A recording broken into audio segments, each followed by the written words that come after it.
Welcome to senseijobs, Japan's job board for educators. We help teachers find great schools and schools find great teachers.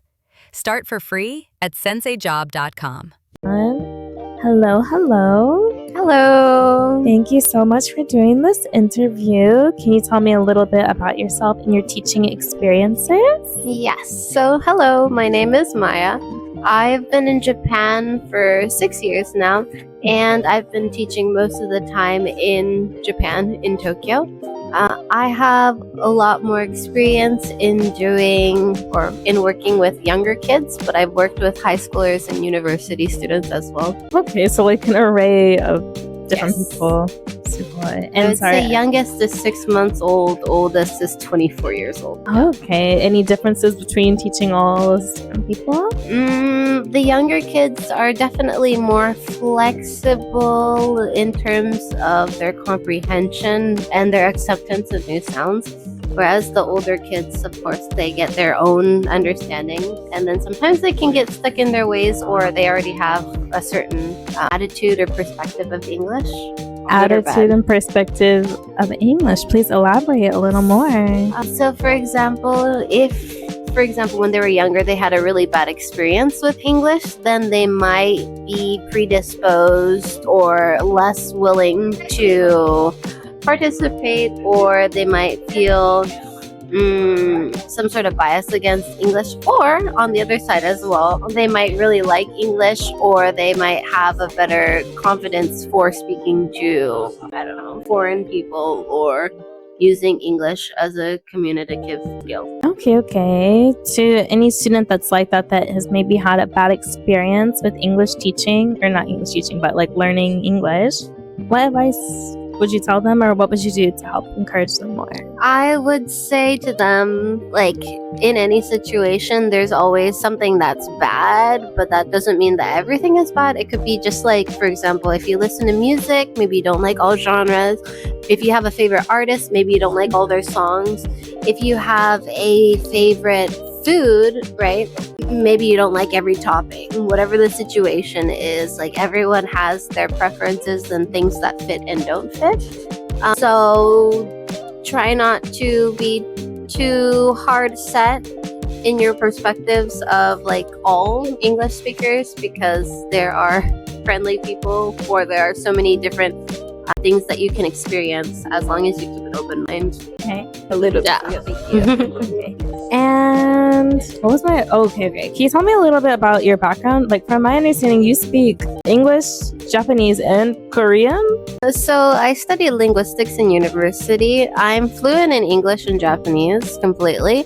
I can read Korean and Russian, but yeah, I can speak Korean and a little bit of French. Okay, so you like speak like 5, 6, 7, 8, 9, 10 languages? Not perfectly, but yes, I can speak it. So as long as you try, I think. That's so cool though. So like, taking from all of that, you've learned so many different languages, different syntax, all of that. How did that like influence how you teach? So in terms of, because I speak so many languages and I understand, like, especially for Japanese, the nuances between Japanese and English, it's easier for me to empathize, or I guess I could say like sympathize with certain struggles that second language speakers have. It's not always easy, and it's not always fun, right? Like, I don't like studying kanji. I don't like writing in Japanese, if I'm completely honest. But I think even pursuing things that you're not so interested in for the sake of just improving yourself, because even if you don't enjoy it, you know that it's good for you, or you know that it'll benefit you. So just being willing to put yourself out of your comfort zone, or push yourself moving forward, because that's the only way that you're gonna elevate your experiences in terms of maybe sometimes quality, but then also in terms of like just exposure overall. Can you give me an example, like a very specific example of how what you learned has come through in your teaching? You mean in terms of what I've learned in terms of teaching, or what I've learned in terms of language acquisition? Both. Oh, okay. So if it's in terms of, Language acquisition, definitely repetition is more important than most people. It's definitely underestimated. Repetition is really good. And then in terms of as being a teacher, I would say just patience. Like, honestly, I'm one of the more patient people. So I would say, especially with students, you can never be too patient. And then also for students specifically, that it's okay to take your time to learn another language or get used to certain sounds or writing styles and whatnot. You're not going to get it overnight, and that's perfectly okay.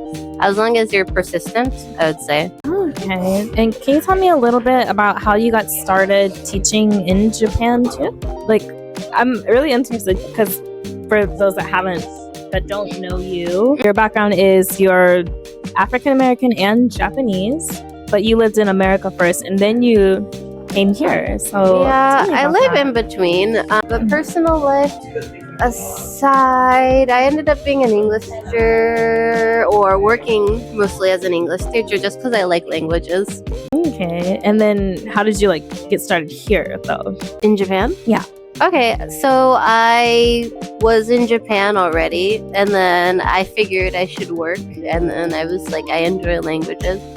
So then I decided to work in language acquisition, specifically with kids, because I enjoy hanging out with kids, because you can more easily play games with them or do like music types, English learning. It's easier to do those types of things with children rather than adults, because sometimes they have more like social norms that they have to adhere to. Gotcha. So what do you think is the connection between like language acquisition and music and sound, basically? Well, the enjoyment factor. It's more fun to do something that people generally enjoy, because not everyone likes sitting in front of a textbook or taking tests. So usually something that students enjoy, and kids usually like music. So a lot of kids-based learning in Japan also has a lot of music focus.